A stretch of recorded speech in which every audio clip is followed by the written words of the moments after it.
Chers élèves, bienvenue sur cette séquence vidéo pour corriger ensemble la deuxième ligne de notre exercice numéro 1, c'est-à-dire qu'on va s'intéresser à les résolutions de ce tableau et de cette deuxième ligne.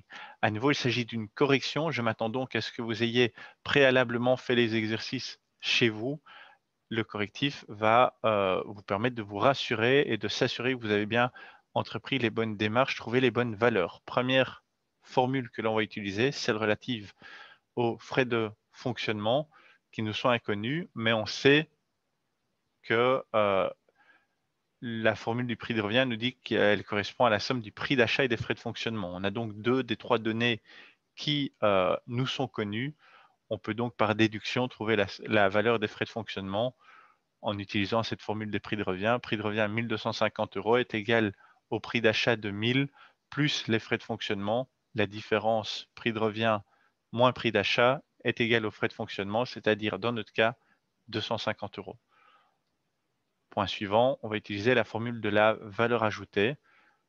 On nous dit que c'est la somme du frais de fonctionnement et des bénéfices. 250 plus 180, 430 €. Dernière formule qu'on va utiliser pour la résolution de cet exercice, celle relative au prix de vente qui est la somme du prix d'achat, des frais de fonctionnement et du bénéfice. Dans notre cas, 1000 plus 250 plus 180 est égal à 1430.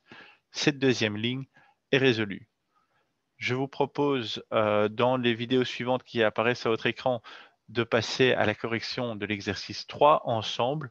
L'autre vidéo vous renverra vers la vidéo explicatrice des formules qu'on utilise pour la résolution de ces exercices. J'espère que tout est clair pour vous. N'hésitez pas, si vous avez une question ou si vous arrivez à d'autres valeurs, à m'en faire part en commentaire. À tout de suite, bonne journée.